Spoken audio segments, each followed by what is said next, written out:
On today's Locked On Texan podcast, we dive into the YouTube comments once again. And today, we hear from B. Scott from the B Block Podcast and Sports 610 Radio. But first, Cody, let's start the show off right.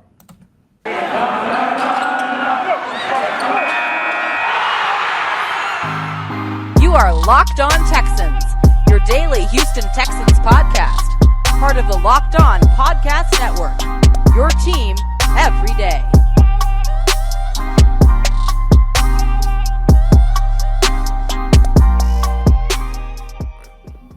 Welcome in, Locked On Texans listeners and viewers out there. I'm Johnson Sports Guy Hickman, joined by Cody Davis. We will be joined by Brandon K. Scott today, Saturday. Thank you guys for checking out the Locked On Texan podcast, a part of the Locked On Podcast Network, your team every day. Before we talk to B. Scott, we're going to dive into those YouTube comments. I think this is a good one. Alex Hernandez, the Texans are going to be all right. I still say everything will come together by 2024. Nick Caserio is the man. This is on the A Change is Going to Come episode that we did about several days ago. Listen, I think 2024 is a good time. When you look at what Houston had to go through the last couple of years, there is a rebuilding process that has to take place. Now, a lot of people in the national media, and I want you guys to stop going back and forth with national media guys or people that do not stay in the Houston area or do not follow the Texans, because they're always going to have their perceptions. Case in point, the Texans went to the playoffs a couple of years ago, won a playoff game a couple of years ago, but they are considering the Texans the worst team in the league. However, Detroit, when was the last time they won a playoff game? The Falcons. There are terrible franchises in the NFL. We just get caught up here in Houston with, but you're pissed off Deshaun, or Deshaun has this going on the outside of the field. That, which is very huge, by the way, right? Like, you can't skip that. However, 18, 24 months cannot negate how some of these teams have been bad for decades, right? Like the Browns. But I want to say that 2024 is a fair year. I think so, considering the first year had to deal with Deshaun. Now, he did make a mistake with hiring David Culley. I think that'll play a part into whether or not he gets extended. Mistake? It was a huge mistake. He gets extended or not. Then moving forward, this upcoming year, year two, drafted well, had the high draft picks, traded Deshaun away to the Cleveland Browns. He is now their problem, has multiple first-round picks in the next couple of years. He'll be able to use those to maybe leverage for a new franchise quarterback, or continuously building this franchise with players that you keep drafting high. We're eventually going to have to pay them, but the salary cap is better now. All of that is going to work out within year 2 to year 3. And then, yeah, you would expect by year 4 in 2024 to be able to make a playoff run. I think by 2023, we'll see what this offense has to offer right now. Then, yeah, we may be able to do something special. Depending on how development goes, I think the Houston Texans can possibly make a run to the playoffs next year in 2023. However, John, listeners and viewers, 2024 is when I'm truly expecting them to go from, let's say you're fighting for a playoff spot, to actually contenders in the league, because 2024, that means players like Nico Collins, Davis Mills, Derek Stingley, Kenyon Green, my guy John Metchi, like all of these guys that we are excited about, that is the point where they're going to start finding their niche in the NFL. That is going to be the time when they start scratching the surface of how good they're actually going to be. So 2024, I truly do believe, is going to be the year where we could come on this podcast and say, look, the Houston Texans really got a chance to go deep in the playoffs, because all of these guys that we are hoping continue to develop will be towards the peak of their NFL careers at that moment. Absolutely. I also want to add, listen, when we look at a lot of the great teams in the NFL, right, the number one team we're going to have to look at, the New England Patriots. I know you guys probably don't want to hear that on this show, but there is a system that has been set in place for the past 22 years on the field and off the field. You look at some of the teams that has won multiple Super Bowls since 2000, the Ravens. There's a system on the field, off the field. The Steelers, system on the field, off the field. I would even go ahead and throw in the Chiefs, who's been to 2 Super Bowls. There's a system created around Patrick Mahomes now that started with Andy Reid and Alex Smith in those days before Mahomes, that was getting built and created on the field and off the field. And it took a while for it to get there, but now we've seen, we know that the Chiefs are going to be year in and year out favorites to make a Super Bowl for the New England Patriots, 6 Super Bowl in 20 years. Like, those things can take time to get there. And Cody, you are right. By year 3 and 4, which will be next year, and then 2024, we should start seeing that system that started last year when Nick Casario came in and had to work through the mud to start creating. We should start seeing that flourish a little bit. Speaking of John Metchi, Nico is a fifth round pick, excuse me. Metchi is a second round pick, so expectations are different. I expect Metchi to start, but I expect Collins to be a role player, third or fourth wide receiver. If he does better, great. I want to say that because shout out to my man John Crumpler over at the Texan Wire, one of my buddies, great guy by the way, puts out great information. He tweeted something today and he said, "Well, I think the expectations for John Metchi right now from a lot of fans are kind of high," and I semi agree with that, and I'll tell you why. Do I think Metchi would be a number two? Well, yeah, I do. I think that once he is healthy and figures out the NFL and figures out how they want to fit him into this system, I predominantly see him working in that slot area. Then yeah, he's going to be able to win a lot because that's what he's good at doing. Like, he's a perfect slot for this for the NFL, and he with Davis Mills, excuse me, but give him some time to get there. I've seen fans say 800 yards his rookie year, 900 yards his rookie year. John Metchi will have a good year if he goes out there and put up, let's say, 450 yards, 3 touchdowns. I think that's a good year for a player that's a rookie, number one overall. And then he'll still be trying to figure out how to work himself into this offense that is getting created right now in year one with Pep Hamilton. You know, in terms of John Metchi, I'm not really looking forward to the expectations that I have for him for his rookie season, only due to the fact he's still coming off an ACL tear and he has yet to fully participate in football activities.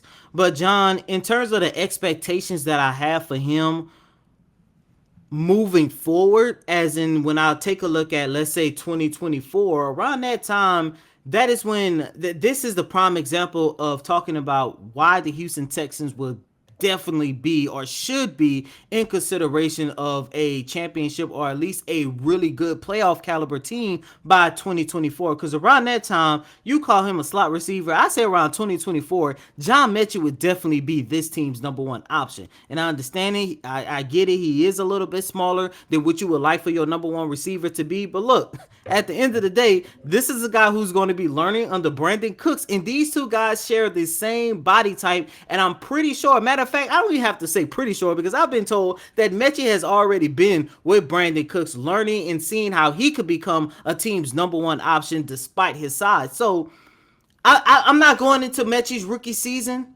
with expectations, but I'm just excited to know that the Houston Texans, regardless of who the quarterback is going to be in 2023 or 2024, this is going to be a guy who's definitely going to take the helms as this team's number one wide receiver at some point in the near future.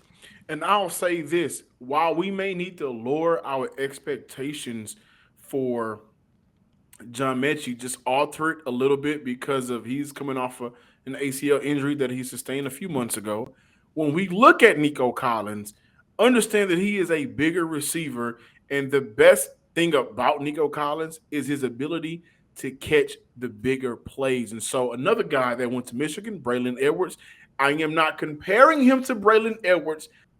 I am, however, comparing the 6'3", 215-pound body style where Braylon Edwards was able to do in the NFL, starting from his rookie year, 16 yards per catch, 14.5 yards per catch.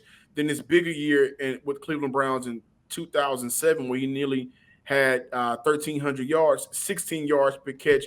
If we can get Nico Collins to be that big yard per catch player, hover around 12 to 14, then for Houston, that's a plus. It doesn't matter if he has, if he hovers around 550 yards or to 700 yards, that doesn't matter to me. What matters is when the ball is in the air, when the Texans need to go get it, and he's able to go out there and use his strength, which is his speed and his strength and his size. Oh yeah, he can come down with it. Like, we moving the chains. And for Houston, that's great because you know what Brandon Cooks is going to be able to do? He's your do-it-all receiver. For John Metchi, we are all envisioning him to be able to create holes in the middle of the field and win in those zone areas. Now, for you look at Nico, we need for you to go out there and be a big catch, big play type of receiver. Houston gets that. Then yeah, you look at this offense a little differently. Our partners at BetOnline continue to be the number one source for all of your betting needs and sports information. Find all of the latest odds, the news, and sports developments, including this year's basketball playoffs, Major League Baseball scores, boxing fights, even next season's NFL futures.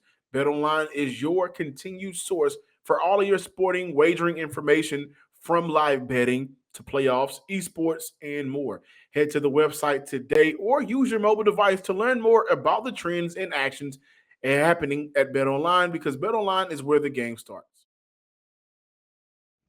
Welcome back in, Locked On Texans viewers and listeners out there. B Scott from B Block, welcome back to the show. You know, we always love having you on and getting your insight for the Houston Texans. Before we dive into the Texans, Astros, NBA draft with the Rockets, OTAs with the Texans. I saw it. Was it your baby girl's birthday as well? So you're Yep, out there my being a oldest, my girl oldest. dad, Yep. your oldest, a proud dad, Mm-hmm. girl dad. Hey Yep. man, are you not tired? Like, like, have you gotten a day for yourself that you can just say, I'm sitting back, I'm relaxing, I may drink a cold beer, I may take a shot, whatever, and I don't want nothing to do today? Or you just still out there pushing out, grinding at work for the Texans? Not, I was gonna say, not really. Not a lot of rest, not a lot of sleep, not a lot of time, man. I always say this. I tell everybody this is that there ain't enough hours in the day. It's just not enough hours in the day for me to do everything that I would like to do in a particular day, man. But I will say, a few days before my daughter's birthday was my own birthday, so about a week ago, Happy birthday. We I did did. talk. Yeah, it Yeah, was your so I birthday. right. So I did have my own birthday. That was kind of like my day, but even that, when you got kids, when you got responsibilities, work and everything like that, at this age and at this stage in the life, man, don't nothing slow down for you, so you just gotta keep going, man. And that's how I've been, man. And it's a good type of busy. Like I'd much rather this than have no focus, no purpose, no drive, no direction. You know what I mean? Like this Kind what of you like call David when Culley's tenure with the Texans last year. right, right. I'd much rather be me than the 2021 fighting David Culley's. So I'll take these problems. These are first world problems, what I call them. Oh yeah, so let's dive into the OTAs. You were out there. You had an opportunity to see this newly and revamped Houston Texans and specifically Davis Mills and the offense. Now, Cody came on here last week and said, "Is it time to pump the brakes on the Davis Mills train?" Was he hopping off? Is he staying on? And he kind of No, got I'm shook in forever that staying comment. on, baby. But for you, what Cody said was he saw inconsistencies. He had an okay day, made some good throws, made some throws that could have been better, made some good reads, made some reads that it could have been better. But for you, B. Scott, what was your take on Davis Mills last week? Well, I want to be clear that as far as reads go, I don't want to overstate it or speak out of turn. I don't feel like we were watching enough. Like it wasn't high level enough type of competition and like sophisticated enough type of plays to where you can really try to even begin to say if he's making the right reads or not per se. But you can tell if a throw is behind the guy or the timing of a throw if it's late, if he didn't lead a guy like he should have, or overthrew a guy. So you can tell those sort of things. And the throws were a little bit inconsistent. I'll say that, but that wasn't something that I'm super panicked about. Like you guys know, I'm not the biggest Davis Mills guy, but I'm also somebody that wants to be fair to him. And I didn't feel like there was anything there that I saw, even the stuff that wasn't very good. None of it was like super alarming to me for it to be May. Like, like that's the reason why they are there is to get their timing down and to get Accuracy is not just about ball placement. It's about, the chemistry between the quarterback and the receiver, the route that's run, and all of that. So like they're still figuring all of that out. So it didn't look great, but I will say for Davis Mills' credit, that I thought he looked a lot more in control and in command and sure of himself. I thought there were times last year, particularly early on, but really throughout, where he just looked a little timid and sometimes unsure. And I don't know if that was strictly Davis Mills or if that was had to do with the play calling, the offensive scheme, or maybe a combination of all of those things. But it does seem like he's a lot more comfortable, and whether that's just him being in the system for or being in the pros for another year on top of Pep Hamilton's offense being something more similar to what he ran at Stanford and maybe being more comfortable in what they're doing there in that, or maybe a combination of both, right? It did seem like we got a better version of Davis Mills, at least from a preseason standpoint. Like you got to remember, around this time last year, he looked like a fish out of water, and he did not. I would not say that about him on on the other day when we were out there for OTA. So all in all, I think he looked fine. I think it's still to be determined on what does this offense look like? What does he look like in the offense? Does he even have enough weapons to be successful? So I had three things that I was looking out for that I wanted to pay attention to at OTAs, and Davis Mills' development was certainly one of them. But so that was obviously something that I was paying attention to. But on top of that, of course, we were looking at Derek Stingley's health and trying to see what his level of participation was going to be, since we had gotten that nugget on Sports Radio 610 the day before about him still needing having work to do to get to being ready for training camp. We were looking for, what does the offensive line configuration look like exactly, because that's a huge question. So those are three of the big things that I was looking for, and Davis Mills being probably chief among them. To me, he looked just fine. He looked all right, and so we'll see if there's anything beyond that as we go along.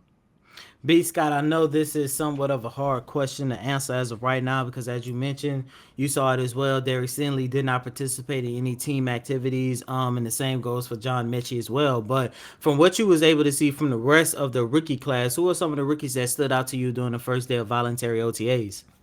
Well, I will say that so Petrie is the one that stands out in these workouts. Jalen Petrie, the safety, because he goes all out. He only Yeah. knows one speed. And so credit to him for being that type of worker. I would say he's the one that stood out at all of the stuff that we've been able to go to so far. But to the point about Stingley, I will say, and this could be semantics, but I did find it interesting that, he did individual drills for the most part, did not participate in team stuff, but he would actually go out there when they were practicing run plays and there was nothing for him to really do or no way to Yeah. really challenge him. Just it seemed like so he could be out there, and maybe it was just him wanting to be out there. But I did find that a little bit of interesting, whether that's again him wanting to be out there or wanting to give the appearance that he's not slowed down or that he's not hampered by anything. So that part of it did stand out to me. But other than that, as far as rookies go, I'll give you two, and they're both on defense. It was it was Jalen Petrie, just for the effort that he puts in practice, and then there wasn't like a particular play or thing or moment that he did, but it was my first time actually laying eyes on Thomas Booker, the defensive lineman that they drafted out of Stanford, and his body type was just so much different than what I had maybe envisioned it from having seen him on the Zoom when we interviewed him right after the draft, or right after he was selected. Like for whatever reason in my mind, I viewed him as more of a maybe a leaner, more muscular type. Even though he's a defensive tackle guy who plays inside, but that's just a big old boy, and I'm not saying this in like as a bad or a good thing. I'm just as an observation. He is big, and and like his size just stood out to me. He's somebody who I think could certainly factor into the mix on the interior defensive line. Depending on how things shake out. Ross Blacklock was out there participating. That's another thing that I'm really going to be intrigued by is It's a big okay, year for him. isn't it though? Because think Whew. about it. Think about it, man. Malik Collins is your best interior defensive lineman. He's not at OTAs, okay? then Roy Lopez, you would think, is going to start alongside him. Already kind of supplanted uh, Ross Black like last year. And it seems like he lost some weight too as well. So it He seems like did. he's in better shape. It does.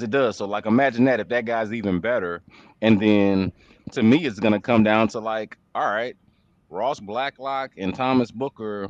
If Thomas Booker can play at all, that's a dude that they just drafted. He's probably gonna be on the team, and so then that really just leaves one more spot. You're not gonna carry more than four interior defensive linemen on the 53-man roster, right?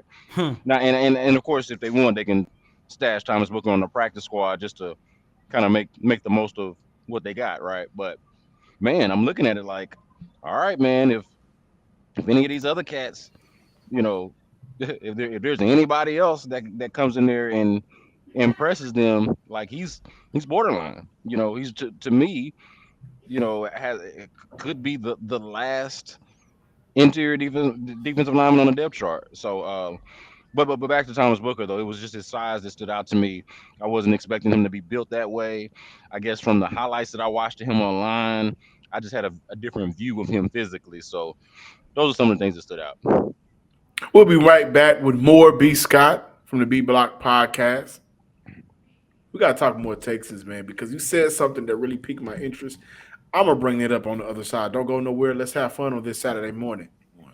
This episode is brought to you by Rock Auto. With the ever increasing numbers of makes and models, it's now impossible for your local chain auto parts store to stock all the parts you need. On top of that, Cody, you know what else is going crazy right now? Inflation. So if you can get it cheaper, you better do it. And you don't have to go through that in pointless conversation, seemingly intimidating questioning, and wait while the person behind the counter orders the parts on their computer, choosing the only brand their warehouse happens to carry. You don't have to do that. You have computers with access to rockauto.com at home and in your pocket. Save time and money when using Rock Auto. Why choose to spend 30, 50, even 100% more for the same parts a chain store has or a car dealership? Well, you can go ahead and save that money. Shop with rockauto.com. Use that for that gas because that's skyrocketed too as well. Rock Auto prices are always reliably low for every customer. Serving do-it-yourselfers for over 20 years, Rock Auto is a family business. Go to rockauto.com right now. See all the parts available for your car or truck. Right, Locked On Texans in their How Did You Hear About Us box so they know we sent you. Amazing selection, reliably low prices, all the parts your car will ever need. rockauto.com. Welcome back in, Locked On Texans listeners and viewers. Thank you for sticking around for today's show on this Saturday. Thank y'all for rocking out with us on a Saturday. Big Scott, man, what you said was piqued my interest.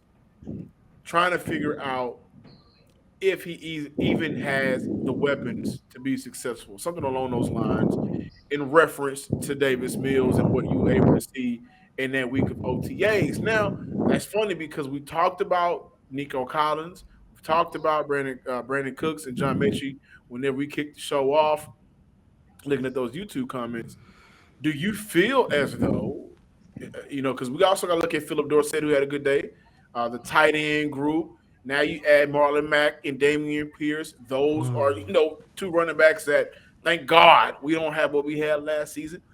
Do you feel as though the players that they have out there now is better than what they had last year? I'm sure that's a yes. But can he succeed, or have they done enough, or have they shown any flashes, anything to make you say, yeah, Davis Mills is set up nice? Yeah, I think it's an open question. Honestly, I like it. It's something that I'm still, trying to figure out. Something that I'm still monitoring and can't fully and honestly answer to you until I see a little bit more. But let's just go based off on paper or what we got, who's there, and what some of these additions are. All right, so obviously Brandon Cooks is there, has been there. That's still, but it's still their number one receiver. I think there's like an argument you can make that maybe like if he's your number one receiver, maybe your number two receiver should be at least as good as him, right? Because he's not like he's one of the marquee. Like he's a really, really, really, really good player, but it's not like he's one of the marquee receivers in the game. he is easily and by far and away their number one receiver. That to me is still concerning, even though I like Nico Collins. Nico Collins looked pretty good, by the way, just physically, and uh, also looked crisp and more polished. Just at least from what I could tell, it's not again like not like they were running anything sophisticated out there. At least from what we were able to watch, but two additions that interested me before the OTA and especially now after watching are Marlon Mack. Well, obviously Damian Pierce being the rookie that they drafted, right? So I mean, I feel like that goes Hmm. without saying. But Marlon Mack in particular, after watching OTAs, huge question on okay, what is the effect going to be from the Achilles injury on his explosiveness and how much you can rely on him as for whatever role that you want to have him in, right? Looked good. They're out there in t-shirts and shorts, sure. Nobody's really gonna tackle him, sure. But when you talk about burst and speed, like he was the back that stood out to me most. The one who, where when you got new players and you're trying to figure out, okay, who's this guy, who's that guy? He was the one where immediately you watch him and you go look at, okay, who's number two? You go to your roster sheet and say, okay, who's number two? Who is that? Okay, that's Marlon Mack. All right, all right, cool. Put a pin in that. Let's monitor that. Let's look at that. Just based off of how he was moving. That's all I'm talking about. Just based off of how he was moving. So I like that. Does that mean that the running game is solved? Heck no. Like not necessarily, right? Like you still have to see more. So, but I feel a lot better after laying eyes on Marlon Mack, right? I feel a lot better about him after laying eyes on him than I did just throwing his name out there. The Texans signed Marlon Mack. Like that didn't do much for me. Seeing him did something for me, okay? Then John Metchi is the other one that I find interesting, okay? Because he's not participating because of the injury, obviously.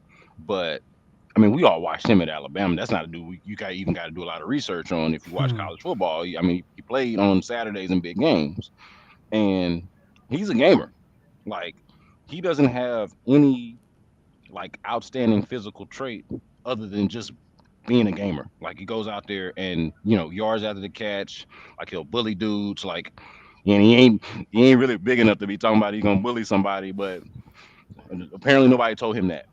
So I'm really intrigued by what he's gonna look like when he actually touches the field, or when he's on the field, but when he actually is doing stuff. And so I think that those two additions could be game changers because they didn't have a viable slot receiver or a consistent slot receiver, right? Danny Amendola would get hurt, and he's obviously old. Last year, the am I saying it right? Anthony. I always confuse Anthony Miller and always say Lamar Miller when I mean Anthony Miller. Anthony Miller last year was a bust. That didn't work out that trade. So it's like they've been trying to figure out the slot position for a while and hadn't, and I think that could be the answer. The running back position is well documented on this podcast, other shows, everywhere. Anybody that talks Texans can tell you how bad this running game is. Marlon Mack, some combination between him, Damian Pierce, and I'm not as big of a Rex Burkhead hater as a lot of people are, especially on my station. Like I don't want him to be your lead back or anything, but like on the team, serviceable, usable, or useful, I should say, and like knows what he's doing, can put him out there in pass pro. Like if that's your best back, it's a problem. But him being a back on your team, I can deal with that. Especially if he's healthy. So I like some of the pieces that they've done, but I think it's still I think there's still reason to kind of raise an eyebrow and say, okay, what how is this going to translate? But those are the two players that stand out to me most. The tight end group, because I know you just brought that up. The tight end group, like I like Brevin Jordan. But I'm not gonna give y'all a lot of tight end commentary until they really get on the field last year, Yeah. because a year ago, or right around training camp, I was talking up Pharaoh Brown like he was gonna be the next big thing, and I ain't never been so ashamed in my life. So I'm just gonna stay Disgusting. quiet on that and wait till I Very see it. disgusting. Okay, I'm gonna stay quiet on that and wait till I see it. Like Brevin Jordan as a pass catching option, but it will be interesting to see how the roles are mixed up and who's left standing as the blocking tight end between, let's call it, you know Anthony Auclair, who they brought back and like as a blocking tight end. Uh, Pharaoh Brown, obviously, who is a humongous human being at the very least. Like he stands out physically amongst the tight ends. And Quatoriano, the rookie that they drafted, and Seth Green, I believe they have as well from U of H that they signed undrafted free agent. So we'll see how that goes. Don't have a whole ton of faith in them as like weapons. Like, or that's at least not how I would describe them or characterize them, unless you view a blocker in some kind of unique way as a weapon, because I mean it's important.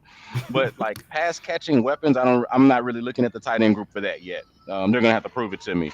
But between Marlon Mack and John Metchi, if they are healthy and look like they did or anything close to like they did before their injuries, then I think that could be a significant upgrade at those respective positions. Brandon, really quick before we get out of here, in the last segment we talked about how important this OTA period is going to be for Ross Blacklock. But who else on this roster do you believe this could be their final chance to not only make the Houston Texans 53-man roster for this season, but actually be a part of this franchise plan moving forward for the long term? That is a really interesting question. And the first name that come to mind as I started to think about it, as you were saying, it would be Max Sharping. And there are probably more and other names that you could think of. You got to think about it, man. They don't have a draft pick on this team that's before 2019. Like Man, I mean, it's like it's like a brand new squad in every way that you could even imagine or characterize it. So a lot of these guys are either castaways or on their second leg anyway. Uh, you got some older guys that you just brought in that I think are going to be interesting. You know, um, like the Mario Addison and Jerry Hugheses of the world, who are reaching into their mid 30s now and don't have forever to play. So this is going to be sort of a last ditch effort in their careers as well. But when I think about guys who were drafted and given some leeway or given some time to develop and just quite frankly haven't, the first name that comes to mind is Max Sharp. And like we don't project him to be a starter, but could he be? Do they like him as I'm just throwing it out there. I'm not saying he would or should. I'm just throwing it out there. Just as far as like how is he thinking about himself? Like make yourself Max Sharper for a moment, right? okay. And And you know you're what? I'm Max Sharp. All right, go. and you're a second round pick. This is cutting time for you. Like, and maybe, and you're probably not going to be a starter, but I'm you damn looking at sure. Atlanta as a new place, or But how I've you gonna been get your? called up. But based off of what though? Well, do you have the film that would make Atlanta interested in you? Have Well, you I put would on? Have say you put on I that tape? have. I think because I don't have that much film, and Atlanta doesn't have that much money, I think we can go together and I can get a cheap deal to prove it elsewhere because Houston ain't gonna be my home for that much longer. No, no, no, no. Let me correct you real quick, my man. He's got some film. It's just not good, What? It's not good film. and it It got ain't us good behind. film. I His almost, I rookie year almost was solid, but he's his rookie declined year, since then. but that was 3 years ago. Yeah. That was 3 years ago, and ever since then, he goes out there and like let's just be frank about it, And this is not me calling him that because he's an offensive lineman. I'm not, but the bill on him is that he's been soft. All right, and that's not me calling him soft. That is the prevailing sentiment, and if they haven't used those exact words publicly, through their actions, they told you that. By yanking the dude that was a consistent starter as a rookie, and just deciding that if not unplayable, he just was not preferable out there. They almost rather have anybody else. Like, think about it like this, man. If Max Sharpen was living up to the expectation, then they wouldn't have given AJ Can 8 million, 10 million, whatever it was that they gave him, right? So that tells you a lot. Brandon K. Scott from Sports Radio 610 and the B Block Podcast. Brandon, real quick, where can our listeners follow you at on social media? Holla at me at Brandon K. Scott on Twitter and at B Scott from Hiram Clark on Instagram. Subscribe to the B Block Podcast wherever you get them. My recommend Spotify and Apple, but wherever you get your podcast, holla at your boy. And yeah, man, social media, all of that. Brandon K. Scott at B Scott from Hiram Clark on Instagram. I need my follow back. You may On have what? not known on Twitter. So my Oh page yeah, got he hacked. knew. He knew. Oh, I yeah, had nah, reached out to but him that yeah, day. but see, I ain't know that the new one was real or not. So like, The you new can't one is trust no. real. That's officially me. I need that follow back, brother. I was gonna say, man, let me see what's the handles, because I'll go to you, because I was gonna say, man, this could be somebody trying to hack in and get trade secrets or Yeah, something in here, man. they was out there. Nah, they was hacking in to ask for money. They can kill less about the NFL. But yeah, I'm back on Twitter at John_Hickman12. It's Okay, me. the underscore. Okay, that's where I was missing. All You'll right, see the random music song selections and everything that I normally post. So wait, and John underscore Hickman 12. You ain't. Oh, there you go. There you go. Oh, okay. I got you. I got there you. it is. All right, bet. And All right, as always, man. I'm your host, Cody Davis. Please remember to follow me on Twitter, like Brandon already did, at Cody Davis _24. Once again, that's Cody COTYDAVIS _24.